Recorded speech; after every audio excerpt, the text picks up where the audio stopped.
Shalom saudara. Shalom. Tanpa terasa udah 5 bulan tadi kita ngobrol-ngobrol di sini.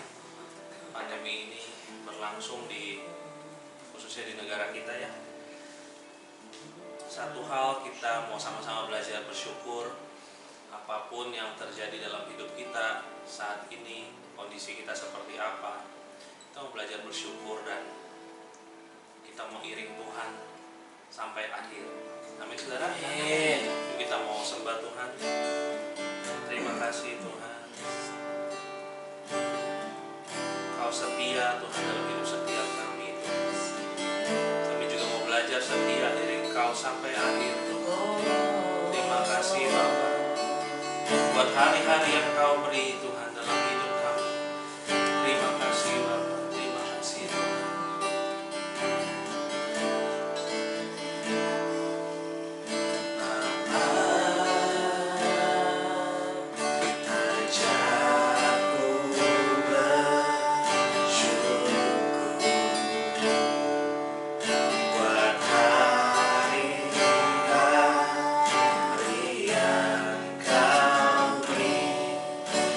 This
Sebab biarpun gunung-gunung beranjak dan bukit-bukit bergoyang, tetapi kasih setiaku tidak akan beranjak daripadamu, dan perjanjian damaiku tidak akan bergoyang.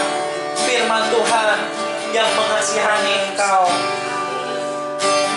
Hai yang tertindas, yang dilanggar angin badai, yang tidak dihiburkan, sesungguhnya Aku akan meletakkan alasmu dari batu hitam dan dasar-dasarmu dari batu nilam. Aku akan membuat kemuncak-kemuncak tembokmu dari batu delima, pintu-pintu gerbangmu dari batu manika merah, dan segenap tembok perbatasanmu dari batu permata. Semua anakmu akan menjadi murid Tuhan, dan besarlah kesejahteraan mereka.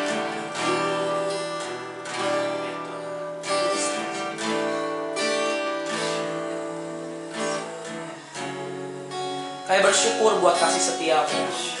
Kami bersyukur karena apapun yang terjadi, janji Tuhan berkata, Engkau tidak sekalipun meninggalkan kami. Dalam segala hal yang kami lewati, kami bisa pastikan dan yakin bahwa Tuhan selalu ada bersama-sama dengan kami. Bukan urusan kami, Tuhan, apakah hidup ini menjadi seperti apa yang kami mau, atau hidup ini menjadi sesuatu yang kami sukai. Tapi yang pasti Engkau ada bersama dengan kami. Itu yang perlu kami tahu, bahwa Engkau tidak meninggalkan kami, Tuhan, apapun keadaan kami. Terima kasih, Tuhan. Terima kasih buat kasih setiamu, Tuhan. Terima kasih, Tuhan, buat kasih setiamu. Biarlah, Tuhan, di masa-masa ini Engkau sendiri yang meletakkan dasar kami dari batu-batu hitam yang kuat. Engkau sendiri yang membangun hidup kami, bukan yang lain. Biarlah hidup ini betul-betul didirikan di atas dasar firman Tuhan, dan Tuhanlah kekuatan kami. Yang berkenan di hatimu, oh, yang berkenan.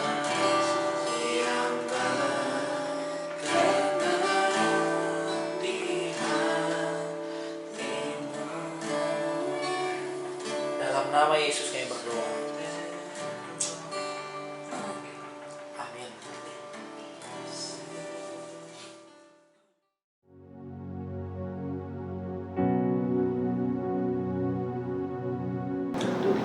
Shalom Bapak Ibu. Shalom. Mari kita berdoa sama-sama sebelum saya sampaikan firman Tuhan. Ya, saya berdoa bisa mengubah hidup kita dan membuat kita makin kenal Tuhan. Ya, mari kita dengarkan, kita buka hati kita. Tuhan, dalam nama Yesus, hari ini biarlah firman-Mu betul-betul mengubah hidup kami, membuat kami makin kenal Engkau, mengerti apa yang Engkau mau, Tuhan. Ubahkan kami, Tuhan, merdekakan kami lewat kebenaran-Mu, Tuhan. Terima kasih, Engkau Tuhan yang tidak pernah meninggalkan kami. Engkau selalu ada di hidup kami. Dalam nama Yesus kami berdoa. Amin. Amin. Saya ulang sedikit yang minggu lalu. 2 Petrus pasal yang kedua, ya, yuk kita lihat sama-sama sedikit aja. Dan buat Anda yang belum mendengarkan di YouTube kita, para jemaat, coba dengarkan firman yang minggu lalu, karena saya percaya Tuhan itu mau memberikan kekuatan kepada kita, ya. Masa-masa ke depan itu belum tentu akan tambah gampang, setuju ya? Bahkan mungkin akan tambah susah. Yang diperlukan oleh kita itu bukan kita ngerengek-rengek, mau apa yang kita mau. Oke? Tadi barusan ngomongin liburan ke luar negeri, ya, hatinya udah pada sedih lagi semua, ya, karena entah kapan kita bisa seperti itu lagi. Oke? Nah, kita nggak bisa, saudara, hidup sekedar ngerengek-rengek, maksa Tuhan memberikan apa yang kita mau. Setuju ya? Nggak bisa kayak gitu ya? Oke, dan kita nih yang harus kuat. Betul? Kalau Anda kuat, saudara akan bisa memikul setiap beban yang diizinkan Tuhan untuk kita alami di masa-masa seperti ini, ya.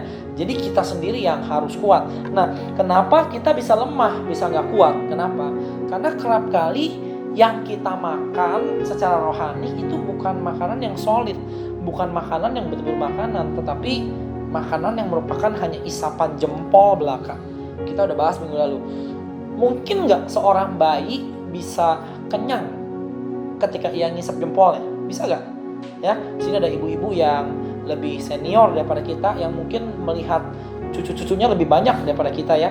Pernah lihat anak bayi yang kenyang gara-gara ngisap jempol? Ada? Bisa nggak gara-gara ngisap jempol seorang bayi jadi bertumbuh dewasa?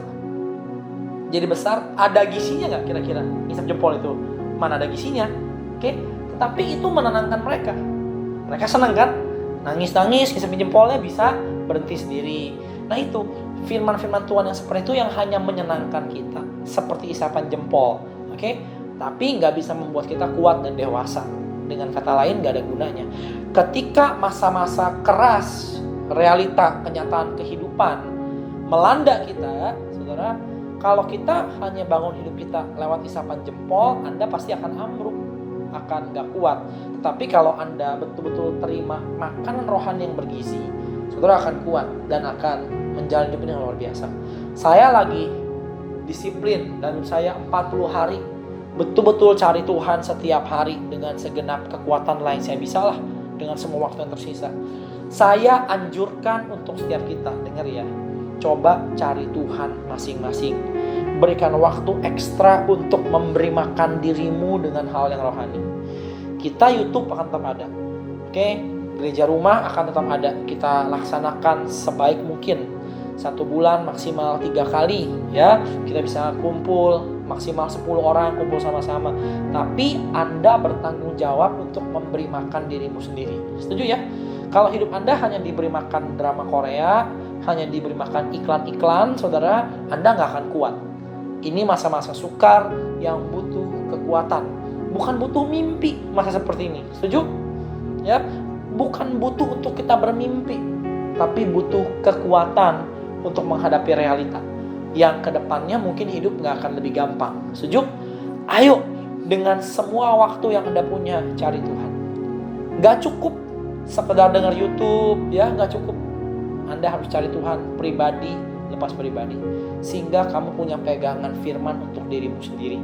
Siapa yang di sini setiap hari masih berdoa saat teduh? Boleh angkat tangan?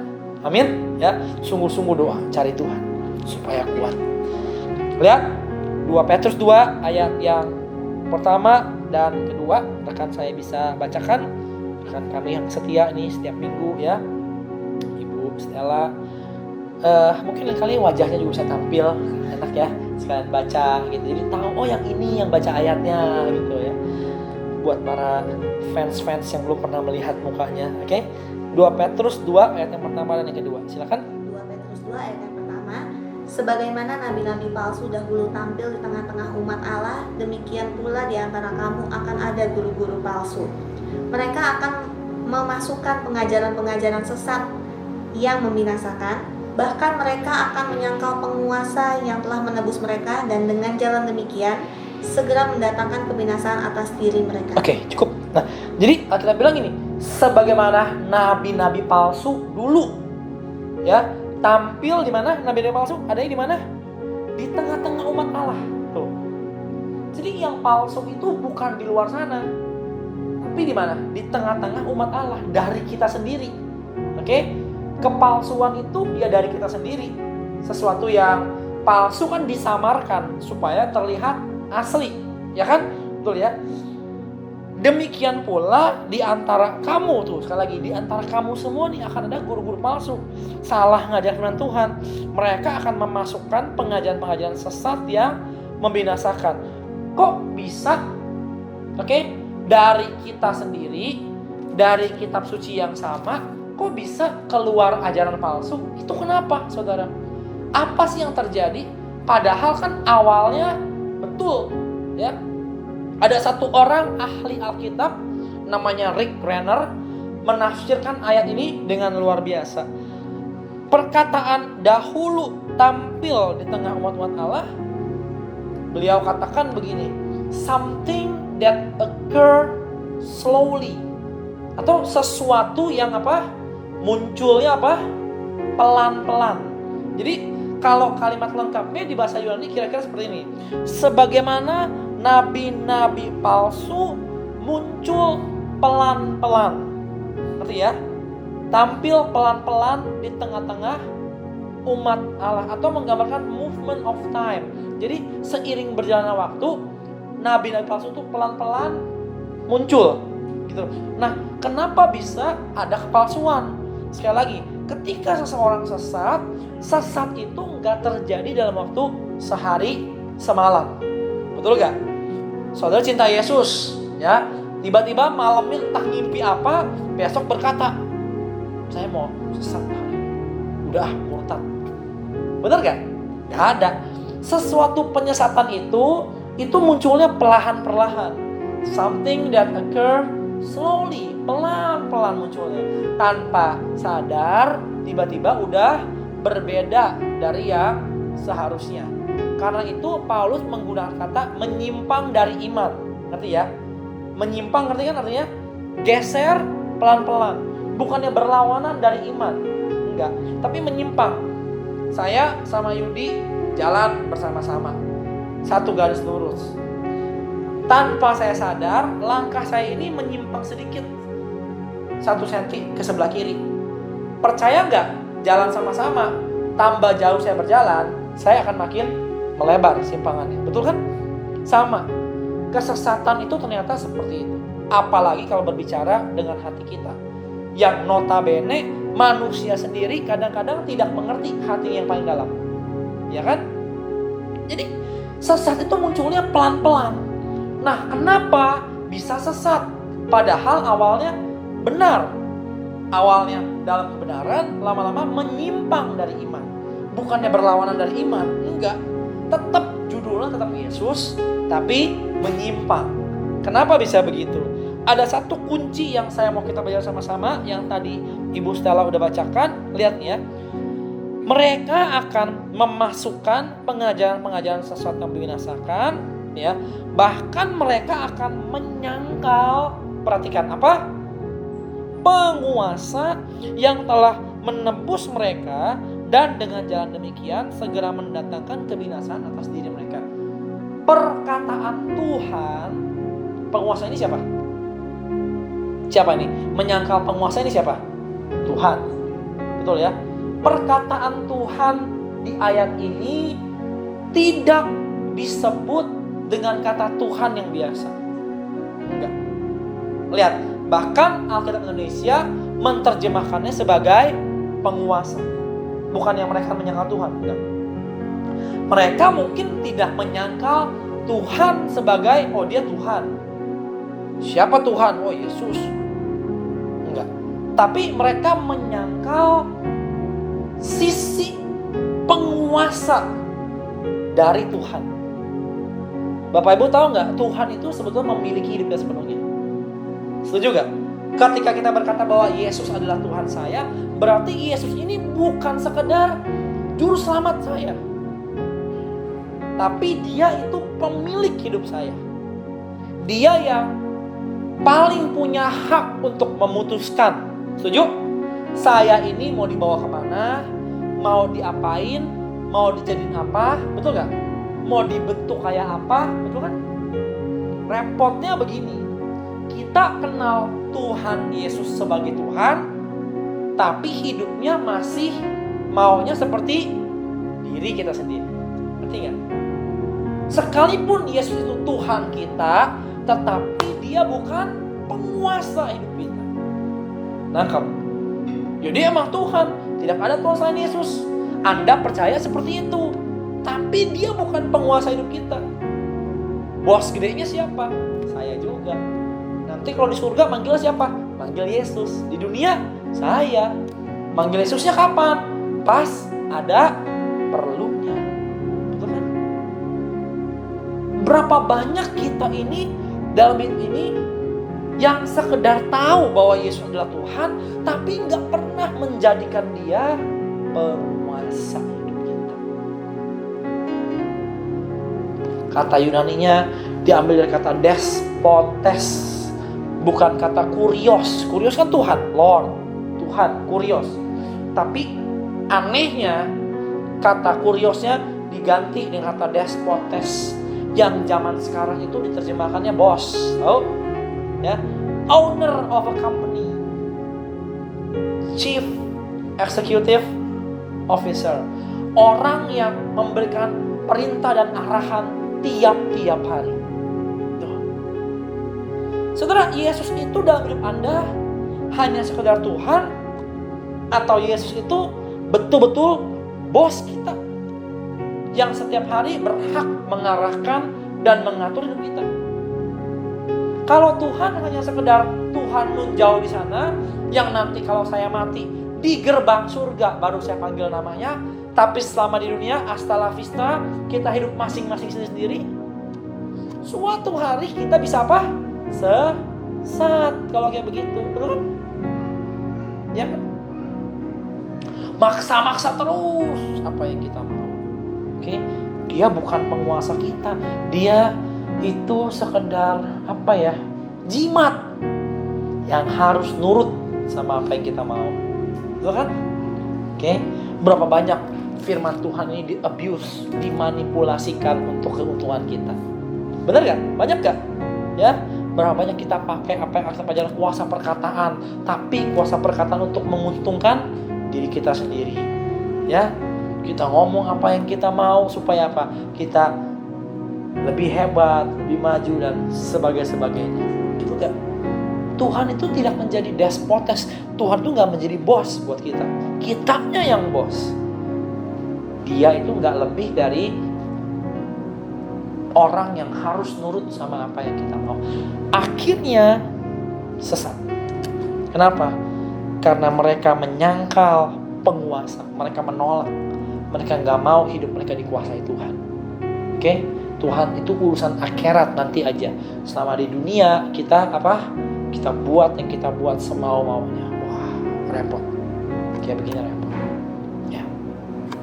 Lihat Keluaran 33 sekarang. Aduh, ini ayat memberkati saya sekali. Sudah diberkati hari ini, amin. Ya, mau ya jadikan Yesus bukan Tuhan saja, tapi penguasa kita. Yuk nurut. Tuhan mau apa sih? Itu pasti biar gimana pun juga akan menjadi yang terbaik. Sekalipun sedunia mungkin gak populer, gak nampak yang paling hebat, tapi buat Anda pasti akan yang terbaik. Ya. Saya mau Anda lihat apa yang Musa katakan di tengah jalan menuju tanah perjanjian. Ya, backgroundnya begini. Habis keluar dari Mesir, diuber-uber, udah selesai. Mesir dibinasakan di laut mati, ya. Sekarang mereka di tengah-tengah padang gurun. Enak gak di padang gurun? Gak enak. Kalau Anda pernah pergi ke Israel, saya selalu cerita, ada jarak kita naik mobil 8 jam dari kota Kairo mau masuk ke Gunung Sinai, itu betul-betul 8 jam. Semuanya pasir, gak ada yang bisa dilihat, ya. Sinyal wifi juga hilang, mau foto juga gak enak, gersang. Padang gurun itu mengerikan, panas kepanasan, dingin kedinginan. Oke, mengerikan. Itu betul nggak enak sama sekali. Nah, di tengah-tengah hal yang tidak enak ini, perjalanan yang panjang ini, keluar dari Mesir, belum sampai tanah Kanaan, nggak enak. Ada satu permintaan Musa yang luar biasa menurut saya, saudara. Keluaran 33 ayat yang ke-15. Coba. Yuk, Keluaran 33 ayat yang ke-15. Keluaran 33 ayat yang ke-15. Berkatalah Musa kepadanya, kepada Tuhan ya, kepadanya, kepada Tuhan maksudnya, silakan. Jika engkau sendiri tidak membimbing kami, janganlah suruh kami berangkat dari sini. Ayat 16. Dari manakah gerangan akan diketahui bahwa aku telah mendapat kasih karunia di hadapanmu, yakni aku dengan umatmu ini? Bukankah karena engkau berjalan bersama-sama dengan kami, sehingga kami, aku dengan umatmu ini dibedakan dari segala bangsa yang ada di muka bumi ini? Lihat, Musa berkata gini, di tengah-tengah situasi yang gak enak, dia bilang kayak gini, jika engkau sendiri tidak membimbing kami, jangan suruh kami berangkat dari sini. Hebat ya? Padahal dia sedang menuju apa? Tanah Kanaan, negeri yang berlimpah susu madunya, yang katanya buahnya gede-gede, ya kan? Anggurnya bisa segede semangka, kali mungkin ada madu, ada susu, Alkitab berkata, rumah yang tidak engkau bangun, waduh paling enak saudara. Ya, masuk tinggal bawa koper, rumahnya nggak usah dibangun, udah ada. Rumah bekas raksasa-raksasa itu gedenya kayak apa? Plafonnya kayak apa itu? Coba, betul kan? Tanaman yang tidak kamu tanami, buah yang gak kamu tanam, semuanya ada katanya, disediakan di sana. Hebat itu betul. Masuk tinggal bawa barang dari koper-koper yang udah usang dari padang pasir, tinggal nempatin rumah istana yang plafonnya udah tinggi sekali mungkin. Tapi bayangin Musa bisa berdoa seperti ini. Kalau Tuhan sendiri gak membawa kami, gak membimbing kami, jangan suruh kami pergi dari sini. Hebat ya. Setiap hari dia berkata, engkaulah penguasa kami Tuhan. Kalau engkau gak jalan, kita pun gak mau jalan. Hebat kan? Makanya kitab Ibrani berkata Musa lebih suka menderita kemiskinan dan kesengsaraan bersama dengan bangsanya di padang gurun daripada menikmati semua harta di mana? Tanah Mesir. Ya kan? Waktu itu kan Mesir pusat dunia. Betul kan? So jangan pikir waduh piramid gersang, enggak, itu pusat dunia dulu. Teknologi yang paling maju. Kalau sekarang mungkin kayak Anda di kota-kota besar yang hebat-hebat. Keluar disuruh jalan di padang gurun. Tapi dia pilih seperti itu. Kenapa? Yang penting ada penyertaan Tuhan. Setuju? Setuju. Jadi sekalipun nampaknya sedikit, asal Tuhan ada di sana, itu jauh lebih baik daripada Anda mencari yang besar tapi berjalan sendirian. Bahasa Inggrisnya bagus. If your presence doesn't go with us, we don't want to leave this place. Kalau hadirat Tuhan itu gak ikut sama kita, kita mendingan di sini aja, di padang gurun aja nggak apa-apa. Yang penting Tuhannya masih ada. Nah itu loh, ketakutan akan Tuhan seperti itu yang harus dikembangkan. Ngerti ya? Itu bagus. Takut terpisah dari Dia. Saya nggak peduli mau hasilnya hebat kek, pokoknya kalau saya terpisah dari Tuhan, saya nggak mau. Saya mendingan yang model-model begini aja, yang di padang gurun, asal saya tahu Tuhannya masih sama-sama dengan saya. Nangkap saudara? Nangkap? Mendingan seperti itu. Kenapa kita sesat dan pada akhirnya kecewa? Kenapa? Karena tanpa sadar sekalipun Dia adalah Tuhan, tapi kita gak menjadikan Dia penguasa hidup kita. Oke, Yesus adalah Tuhan, tapi Yesus bukan memiliki saya. Diri saya, diri saya. Saya mau kemana, saya mau kemana. Uang saya, bukan uang Tuhan. Ngerti ya saudara ya? Ngerti ibu-ibu? Amin? Ya? Di situ kita akan sesat. Dan lama-lama ternyata kita jauh berbeda dari apa yang Tuhan mau dalam hidup kita. Oke? Yang terakhir, lihat di 2 Timotius pasal yang ketiga.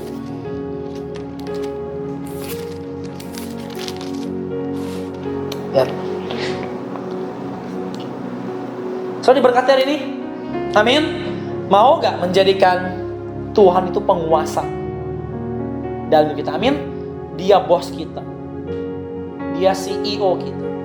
Kalau Anda di dunia kerja, Anda tahu ya, melanggar perintah CEO itu segera dapat SP. Betul kan? SP1, SP2, SP berapa Anda udahan saudara. Ya, Anda dapat SP bukan gara-gara Anda tetangganya ada gejala COVID atau siapanya sakit, enggak. Tapi karena kita melanggar apa yang pimpinan kita mau. Yesus itu direktur operasional kita. Amin. Amin. Dia penguasa hidup kita. Dia bukan jimat kita. Dia bukan guci yang kita bisa gosok-gosok sehingga bisa keluar apa yang kita mau.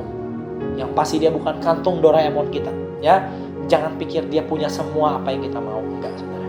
Dia penguasa hidup kita. Yang terakhir 2 Timotius 3 ayat yang pertama, ayat yang kedua. Saya mau Anda lihat ini baik-baik. Oke? Silakan 2, 3. Ketahuilah bahwa pada hari-hari terakhir akan datang masa yang sukar. Manusia akan mencintai dirinya sendiri dan menjadi hamba uang. Mereka akan membual dan menyombongkan diri, mereka akan menjadi pemfitnah, mereka akan berontak terhadap orang tua dan tidak tahu terima kasih, tidak mempedulikan agama. Oke, cukup ya, banyak ya. Perhatikan, ketahuilah pada hari-hari terakhir akan datang masa yang sukar. Tuh. Jadi Bapak Ibu, bumi ini sebenarnya tambah lama tuh nggak tambah baik, enggak. Kata siapa? Tambah lama tambah makmur, ya kan? Tambah hebat, enggak. Sebenarnya enggak, kelihatannya aja tambah hebat, tapi akan berkata hari-hari terakhir itu akan datang masa yang sukar. Bahasa aslinya bagus, oppression, yang ngegencet kita. Makin lama itu makin terhimpit di dunia, ngerti ya? Makin terikat, makin sempit jalannya, makin susah. Mau ngapa-ngapain tambah susah. Bayangkan, saudara bawa masuk barang dari luar negeri, wih booming. Semua pada beli. Paling 2 minggu kemudian yang jualan barang yang sama udah banyak. Betul gak? Saudara mau marah-marah, mau hancurin kedainya, mana bisa. Tuh, Anda nemuin apa? Gak lama ditiru. Anda jual apa? Gak lama orang jual yang sama dengan harga yang lebih murah. Hari-hari terakhir itu Alkitab berkata keadaan itu akan tambah menggencet, akan tambah susah. Lalu apa yang terjadi? Lihat ayat 2, manusia itu akan apa? Mencintai diri sendiri dan menjadi hamba uang. Tuh, ya kan? Kebutuhan akan jaminan buat diri sendiri itu akan tambah tinggi. Dan kecintaan orang akan uang itu akan meningkat tajam. Kenapa? Karena dia merasa hidupnya gak aman, tergencat. Manusia hanya bisa mencerna, wah susah nih, saya butuh uang. Selalu kayak gitu. Susah, saya butuh uang. Coba di zaman pandemi ini, coba. Ayo jujur, kecenderungan hati kita makin royal apa tambah pelit biasanya? Ayo. Tambah nge-save kan? Tadi sebelum kita ibadah baru ngomongin kan? Ya. Hidup yang hemat, yang ngirit seperti apa, hidup yang pelit seperti apa? Menyiksa gak coba? Bayangkan, setiap kali kamu harus memberi, nangisnya 3 hari 3 malam. Aduh, kan enak, sengsara. Makin kegencat. Alkitab bilang. Ayo. Nah, gimana saudara? Kalau mau menang, gak ada cara lain. Yesus harus jadi penguasa. Ketika dia bilang, jangan takut, kita belajar jangan takut. Ketika dia bilang percaya, kita belajar percaya. Ketika dia bilang memberi, kita belajar memberi. Amin. Ketika dia bilang jangan egois, kita belajar jangan egois. Baru kita bisa kalahkan spirit ini. Saya berdoa nubuatan ini tidak kita genapi ya. Jangan sampai pada hari terakhir keadaan tambah sukar, manusia akan mencari diri sendiri. Amin saya, ya kan? Dan akan menjadi hamba uang. Amin, amin, amin saya. Lalu mereka akan membual dan menyombongkan diri. Amin. Benar gak? Membual, menyombongkan diri. Anda tahu bahasa aslinya apa? Melebih-lebihkan. Menampilkan keadaan yang kelihatannya Anda lebih bisa, padahal gak bisa. Zaman sekarang orang ngomong gede banyak gak? Ya kan? Pengen dipandang, ya kan? Posting-posting yang hebat-hebat, padahal kejadiannya mah 2 tahun sekali paling. Betul kan? Ya. Ada yang masih posting-posting sampai hari ini saudara, posting-posting liburan yang entah kapan. Sampai orang ada bikin protes di Amerika pakai kertas ini, stop posting your last vacation katanya. Ya kan? Kita mau yang ngegede-gedein apa-apa yang katanya hebat. Padahal sebenarnya gitu-gitu aja, sebenarnya sengsara. Saya curiga makin sengsara hidup seseorang, makin iain kelihatan hebat di luar. Betul kan? Makin secure seseorang, mereka makin gak butuh bualan-bualan seperti ini. Serius. Amin. Bapak Ibu mau gak hari ini menjadikan Tuhan sebagai penguasa hidup Anda? Tuhan adalah pemilik saya. Hari demi hari. Bukan Tuhan adalah pemilik saya. Setiap hari Minggu habis dengar khotbah Pastor Ramon. Yuk kita taat sampai jam 12 malam. Thanks Senin udah. Setannya semua keluar lagi.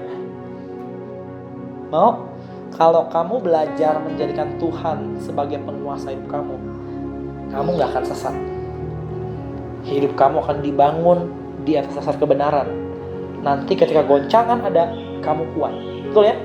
Yesus kasih perumpamaan kan, orang yang mendengar perkataan Tuhan dan melakukannya, hidupnya seumpama dibangun di atas batu karang. Ketika ada goncangan nggak hancur. Kalau gara-gara goncangan kayak begini kita jadi pelit, jadi egois. Nah, kamu membangun hidup di atas dasar pasir sebetulnya. Betul kan? Harusnya sama aja. Goncangan nggak goncangan, santai aja. Tuhan pemilik hidup saya. Tuhan pasti bertanggung jawab atas hidup saya. Amin. Ya. Mau kita jadikan dia bos kita mulai hari ini. Oke? Engkau adalah penguasa hidupku Tuhan, bukan yang lain. Ya. Dia bukan hanya Tuhan yang menyelamatkan kita, tapi dia pun Tuhan yang memiliki seluruh hidup kita. Amin. Yuk kita doa sama-sama. Terima kasih Tuhan. Yuk kalau Bapak Ibu mau, Tuhan ajar aku. Saya tahu saudara, di masa-masa pandemik ini firman-Nya sepertinya perlu kita cerna, tapi percayalah ini ada di firman Tuhan. Dan tidak ada lagi yang lebih baik selain di masa-masa seperti ini. Hidup Anda dimiliki oleh Tuhan sepenuhnya. Supaya nyata bahwa Tuhan bertanggung jawab dalam hidupmu. Ketika engkau betul-betul dimiliki oleh Tuhan. Yuk yang couple, rumah tangga, ayo kuat sama-sama. Jangan terpisah-pisah secara rohani. Belajar sama-sama ikut Tuhan. Belajar sama-sama berkata dengan suami dan istri Anda, kami mau keluarga kami dimiliki oleh Tuhan. Bukan hanya kami punya Tuhan, tapi Tuhan pun mempunyai kami. Tuhan pun memiliki kami. Bukan hanya sekali berkata, oh saya kenal Yesus. Enggak. Tapi Yesus pun adalah pemilik hidup kami sepenuhnya. Kalau Anda mau, Anda yang di rumah dan di sini, taruh tanganmu di atas dadamu sama-sama. Saya mau berdoa buat Anda. Di dalam nama Yesus, Tuhan aku berdoa. Biarlah kepemilikanmu betul-betul nyata dalam kami Tuhan. Let your light shine upon us. Nyatakan terangmu Tuhan. Mari Tuhan. Biarlah fajar itu betul-betul menyingsing di tengah setiap anak-anakmu yang hidup dalam kebenaran yang total. Mari Tuhan. Biarlah hidup kami hidup yang dibangun di atas dasar batu hitam. Seperti firman-Mu berkata. Punya dasar yang kuat. Punya fondasi yang kuat. Yang gak gampang terombang-ambingkan. Tidak gampang untuk emosi kami ini digoncangkan oleh apapun juga. Bapa, terima kasih buat siang hari ini. Terima kasih buat hadirat-Mu. Terima kasih Tuhan. Hari ini kami Tuhan menyerahkan hidup kami dan keluarga Tuhan di tangan-Mu sebagai penguasa hidup kami. Mari Tuhan. Jikalau hadirat-Mu tidak membimbing kami, jikalau hadirat-Mu sendiri tidak membimbing kami gak ingin melangkah kemana-mana. Tuhan tolong kami. Dalam nama Yesus, minta anugerah saudara. Minta anugerah. Minta anugerah. Semua minta anugerah. Supaya sampai ke tempat yang Tuhan mau. Minta anugerah. Semua minta anugerah. Terima kasih Tuhan. Dalam nama Yesus. Amin. Bapak Ibu, saya berdoa hari ini hidupmu dimiliki sepenuhnya. Cari Tuhan di rumah masing-masing. Ya, jangan hanya mengandalkan video, mengandalkan gereja rumah bahkan, tapi cari Tuhan sungguh-sungguh. Ke depan masa-masa mungkin gak akan lebih gampang. Cari Tuhan sungguh-sungguh supaya Anda kuat. Tuhan memberkati, amin.